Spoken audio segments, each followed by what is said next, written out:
Assalamualaikum warahmatullahi wabarakatuh. Bertemu kembali dengan Ibu Sumaryatun dalam penyelenggaraan pembelajaran jarak jauh untuk semester genap kelas 9. Anak-anakku yang hebat, kali ini kita akan bersama-sama mempelajari materi untuk pembelajaran semester genap kelas 9, yaitu tentang penyelenggaraan pameran.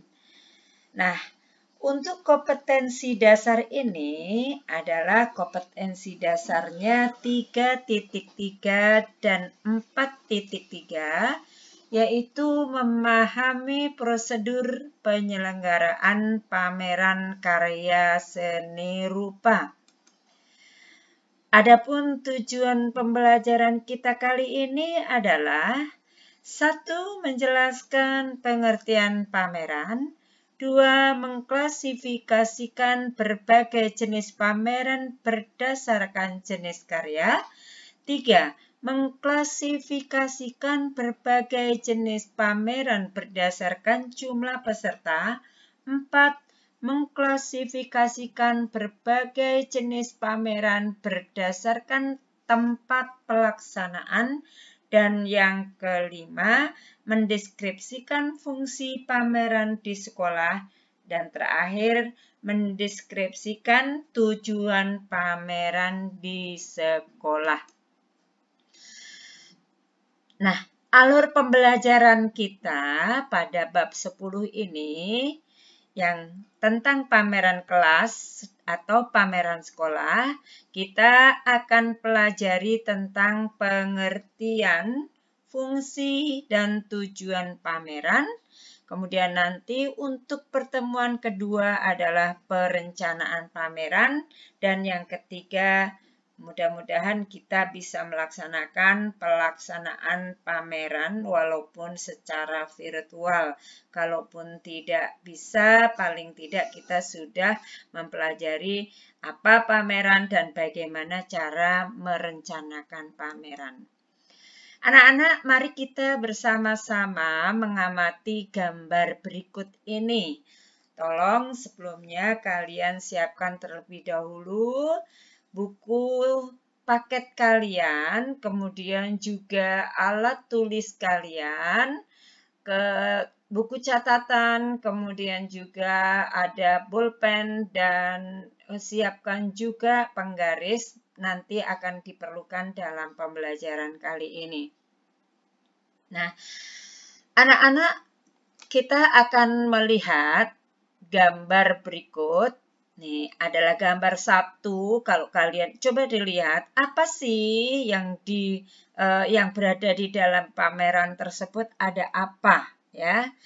Nah, ada apa jenisnya, ada jenis apa yang dipamerkan, kemudian berada di mana pamerannya. Nanti ini kalian bisa kolaborasikan dengan buku paket yang kalian pelajari dan pengamatan yang kalian lakukan pada gambar ini.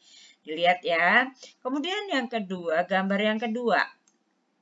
Nah, ini juga kalau tadi kita lihat di mana dilaksanakan, ini di mana dilaksanakan dan apa sih yang dipamerkan, seperti ini ya. Selanjutnya, gambar yang ketiga, nih dia. Apa sih, di mana sih, nah, dan bagaimana? Apa, di mana, bagaimana, siapa, ya kira-kira gitu. Ya, nanti pengamatan ketiga gambar ini bisa hasil pengamatan kalian nanti dituliskan dalam bentuk deskripsi pada lembar kerja atau format pengamatan berikut ini. Nah, ini anak-anak ya, setelah kalian mengamati gambar di atas, deskripsikan pengamatan dan analisa kalian sebagai dalam gambar kerja berikut. Nah, gambar nomor 1 deskripsikan. Nah, untuk menambah pengetahuan kalian, sebelumnya kalian bisa membaca di buku paket kalian ya. Nanti Ibu akan memberikan penjelasan atau memberikan petunjuk bagaimana harus kamu kerjakan ya. Yang jelas perhatikan dulu gambar tersebut, kemudian nanti kolom dari pengamatan ini kalian isi. Selanjutnya anak-anak, cakupan materi apa saja sih yang kita pelajari dalam bab ini? Karena kita bicara tentang pameran, maka terlebih dahulu Ibu mengingatkan kepada kalian untuk membuka buku paket kalian bab 10 tentang pameran halaman 180 sampai halaman 185. Materi yang akan kita pelajari meliputi pengertian pameran, jenis pameran berdasarkan jenis karya yang dipamerkan, berdasarkan jumlah peserta, dan berdasarkan tempat pelaksanaan. Kemudian yang ketiga, fungsi pameran di sekolah. Dan yang keempat adalah tujuan pameran di sekolah. Pengertian pameran seni rupa. Pameran adalah suatu kegiatan memamerkan atau mempublikasikan karya seni rupa kepada masyarakat luas agar mendapat apresiasi. Nah, jenisnya itu dikelompokkan menjadi 3. Ada berdasarkan jenis karya, kemudian berdasarkan peserta, dan berdasarkan tempat penyelenggaraan. Kalian tadi sudah mengamati gambar, pasti setelah nanti membaca ini atau mengikuti pembelajaran ini akan menjadi paham dengan gambar yang ditayangkan tadi, ketiga gambar yang ditayangkan di awal tadi. Ya. Berdasarkan jenis karya, pameran itu ada pameran homogen dan ada heterogen. Berdasarkan peserta, ada pameran perorangan dan pameran kelompok.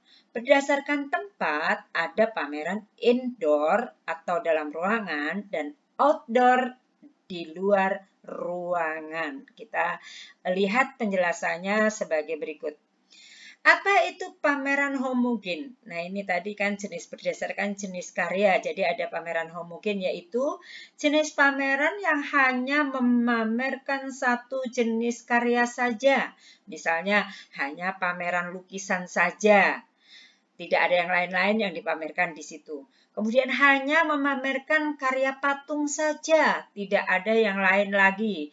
Dan ada juga pameran ini pameran jenis kriya, seni kriya saja. Jadi berupa kerajinan tangan, semuanya berupa kerajinan tangan. Kemudian juga bisa yang berwujud pameran seni grafis, maka yang dipamerkan adalah semua karya-karya seni grafis dari berbagai macam teknik yang digunakan. Nah, itu adalah homogen.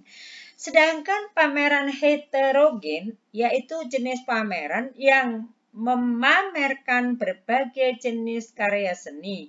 Misalnya, pameran seni rupa yang menampilkan di dalamnya ada karya lukisan, ada karya patung, ada karya seni kriya, ada batik, ada grafis, dan sebagainya. Nah, di situ ada berbagai macam karya menjadi satu dipamerkan dalam satu kegiatan pameran karya. Selanjutnya, berdasarkan peserta, ada pameran tunggal, yaitu pameran yang pesertanya hanya seorang saja. Artinya, hasil karya yang dipamerkan hanya buah karya satu orang saja. Misalnya, pameran tunggal Avandi, misalnya yang begitu. Jadi semua yang dipamerkan di situ hanya karya Avandi saja, tidak ada karya orang lain. Kalau pameran kelompok, sebaliknya di pameran tersebut diikuti oleh banyak peserta pameran. Misalnya kalau di dalam sekolah, di sekolah kita itu biasanya adalah pameran kelompok karena banyak anggota atau banyak siswa yang mengikuti dari karya-karya yang mereka dapat, yang mereka hasilkan, dikumpulkan kemudian diseleksi. Setelah itu nanti dipamerkan bersama-sama. Itu termasuk pada jenis pameran kelompok.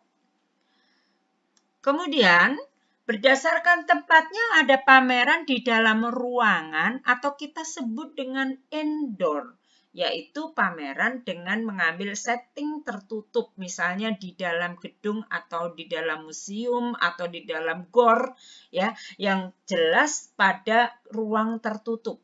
Nah, kemudian ada pameran di luar ruangan atau kita sebut outdoor, yaitu penyelenggaraan pameran yang ini biasanya karya-karya yang tahan terhadap suhu ruang terbuka, misalnya patung batu, walaupun bisa juga pameran lukisan atau pameran hasil karya kerajinan tangan seperti keramik. Nah, sekarang kita lanjutkan ke fungsi pameran sekolah. Untuk apa sih? Kenapa? Bukan untuk apa ya? Kalau fungsi itu kaitannya sebagai apa gitu. Nah, seperti fungsinya di sekolah diadakan itu sebagai media penampilan jati diri siswa. Jadi tempatnya menampilkan diri, tempat mengekspresikan diri melalui suatu karya seni rupa. Nah, itu jadi fungsi pameran di sekolah sebagai media. Media itu adalah penyambung atau sebagai tempat ya.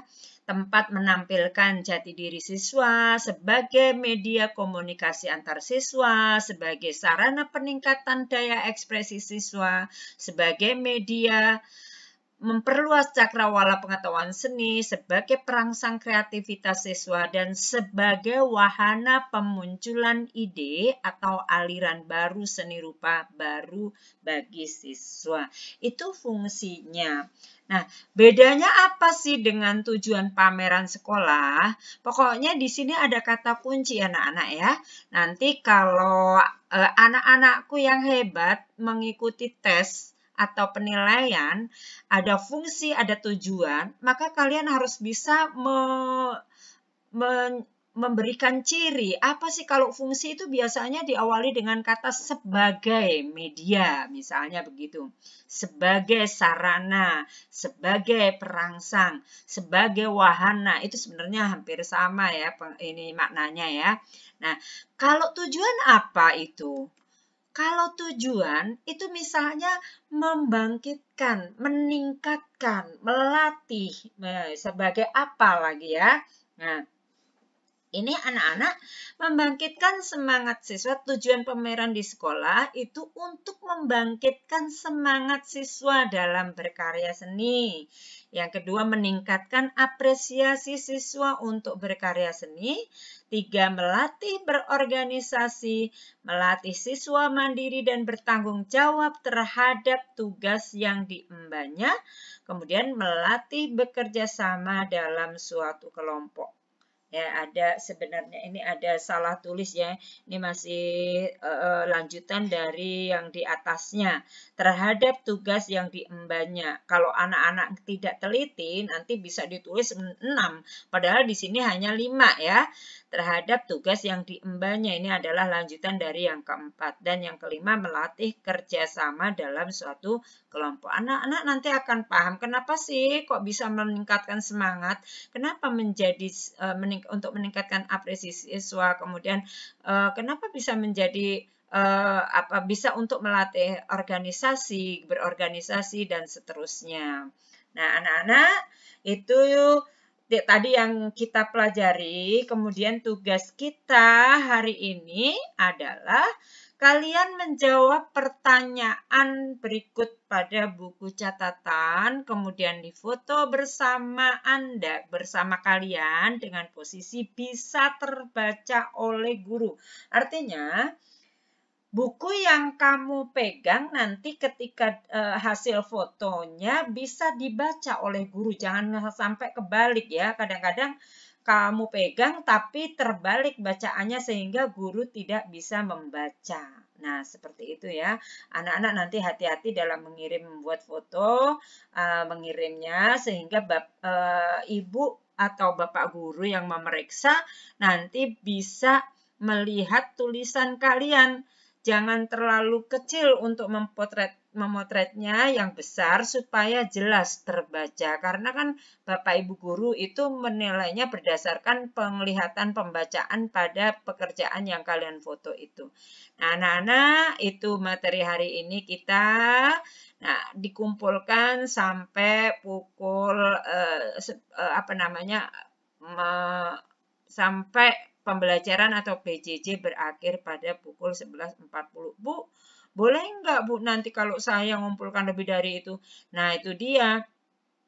Padahal kita kan maunya setelah selesai kalian mengikuti video ini, maka kalian langsung mengerjakan, langsung selesai, langsung dikumpulkan. Itu akan lebih baik, tidak menunda-nunda pekerjaan. Baik anak-anak, kita lanjutkan. Oh, untuk yang terakhir, Ibu senantiasa mengucapkan terima kasih kepada kalian yang sudah menyimak video pembelajaran ini untuk kepentingan kalian dalam rangka mencari ilmu pengetahuan, menambah ilmu pengetahuan sehingga kalian menjadi anak-anak yang memiliki wawasan lebih banyak, wawasan lebih luas, pengetahuan lebih banyak sehingga kalian nanti akan menjadi orang-orang yang hebat, orang-orang yang terampil, orang-orang yang mampu mandiri di masa depan kalian nanti. Ibu tidak lupa di akhir pembelajaran kali ini selalu berpesan karena kita dalam masa pandemi maka Ibu mengingatkan untuk senantiasa kalian melakukan 5M, yaitu memakai masker, menjaga jarak, mencuci tangan, menjauhi kerumunan, dan membatasi mobilitas atau interaksi. Demikian yang dapat Ibu sampaikan pada pertemuan kali ini. Ibu akhiri. Assalamualaikum warahmatullahi wabarakatuh.